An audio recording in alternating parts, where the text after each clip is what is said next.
Bueno, esta vez sí explicaré qué es la ley de Ohm, ya que creo era mejor explicar primero qué es el voltaje para facilitar esto. Y si te digo que cualquier cosa puede conducir electricidad, cada material sólido, líquido, gaseoso o plásmico tiene lo que se llama coeficiente de resistividad. Valiéndonos de este podemos saber qué tan difícil será el paso de los electrones según la geometría y temperatura por donde circularán. Debido a esta dificultad aparece el efecto Joule. Al haber un voltaje sobre un material resistivo, el voltaje caerá mayormente sobre este que en el resto, llamándole resistencia de carga. Sobre esta resistencia de carga se disipará una potencia en forma de calor debido al efecto Joule. La energía disipada se puede medir en watts, igual que en tu hogar, pero aquí la energía se disipa en los aparatos eléctricos, focos y en cualquier cosa que use electricidad.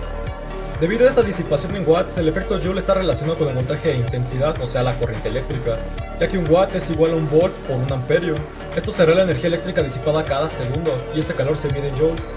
Este efecto Joule se puede evitar en el estado superconductor, donde el coeficiente resistivo del material es 0 a cierta temperatura crítica. Esta temperatura crítica es cerca de los menos 273.15 grados centígrados, o 0 Kelvin.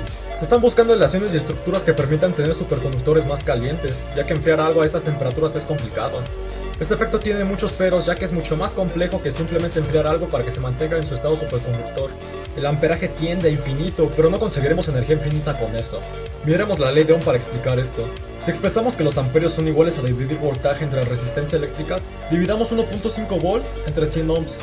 Los ohms son la medida de resistencia eléctrica. Al hacer esta división tenemos 0.015 amperios. Para sencillez, los amperios los vamos a medir en miliamperios, o sea, en milésimas de amperio.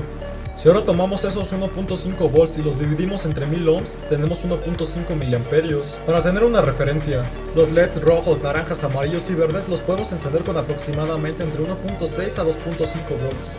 Estos LEDs deben llevar una resistencia para que no se quemen, ya que disiparía mucha potencia eléctrica por efecto Joule. Esta resistencia suele ser de 180 a 330 ohms. Claro que depende del voltaje total con el que alimentamos el circuito, o el voltaje corriente que necesita el LED para encender plenamente, o en un rango seguro. También hay formas más eficientes energéticamente de hacer esto. Ya que tenemos una referencia de qué tan grandes son estos números para nuestra vida cotidiana, podemos continuar con los ejemplos. Estos 1.5 volts los dividimos ahora entre 10.000 ohms, tendremos 0.15 miliamperios o 150 microamperios. Si tomamos estos resultados nos damos cuenta que con el mismo voltaje y mayor resistencia obtenemos menos corriente. Si quiero tener más intensidad con misma resistencia, el voltaje debe subir, ya que la resistencia suele ser un valor semifijo, que solo se ve alterado por factores como la temperatura del ambiente, de manera similar que la superconductividad. Entre más caliente sea un metal, mayor resistencia eléctrica tiene. En este caso sencillo solo se ve afectado por eso, ya que hay maneras de controlar la resistencia eléctrica, ya sea por voltaje en ciertos dispositivos o factores geométricos variables, como el momento justo en el que se cierra un switch, o una resistencia variable, que es como controlar una perilla. Pero ¿qué sucede si divido el voltaje entre unidades más pequeñas de resistencia eléctrica? Probemos con 1.5 volts otra vez. Obtenemos 150 miliamperios. Ahora entre 1 ohm, 1.5 amperios. Entre 0.1 ohms ya son 15 amperios. Entre 0.001 ohms, 1 miliohm, son 1500 amperios. Esto ya es muchísima corriente eléctrica. Los fusibles no suelen aguantar más de 30 a 60 amperios en instalaciones de 120 volts. Si ahora tomamos estos valores nos damos cuenta que entre más cercana sea la resistencia eléctrica a cero, crece la intensidad eléctrica demasiado. Si dividimos el voltaje entre prácticamente cero, obtenemos una corriente tan alta que podemos decir que es prácticamente infinita. A esto le decimos que cuando la resistencia eléctrica tiende a cero, la corriente tiende a infinito. No tengo que enunciarles el mantra, pero no hay energía infinita disponible al conectar una fuente de corriente eléctrica. Así que cuando sucede que la resistencia es muy pequeña, la corriente saldrá con todo lo que tiene, sujeta a otros factores, como la carga total de coulombs disponible o si el conductor aguanta el efecto Joule antes de que se derrite y corte la conexión. Si nos damos cuenta, los coulombs están sujetos a la unidad del segundo para producir un amperio, lo que significa que si tomamos una carga electrostática y la movemos obtendremos corriente, ya que se ha desplazado por unidad de tiempo. De esta forma ya tenemos todos los elementos para entender la ley de Ohm, con la cual podemos hacer igualdades para obtener equivalencias en la ley de Joule y saber cuántos joules se pierden en calor, o saber cuántos watts se consumen cada segundo. Realmente todo puede conducir electricidad, pero según el coeficiente de resistividad y medidas geométricas del material, es la resistencia eléctrica total que tendrá.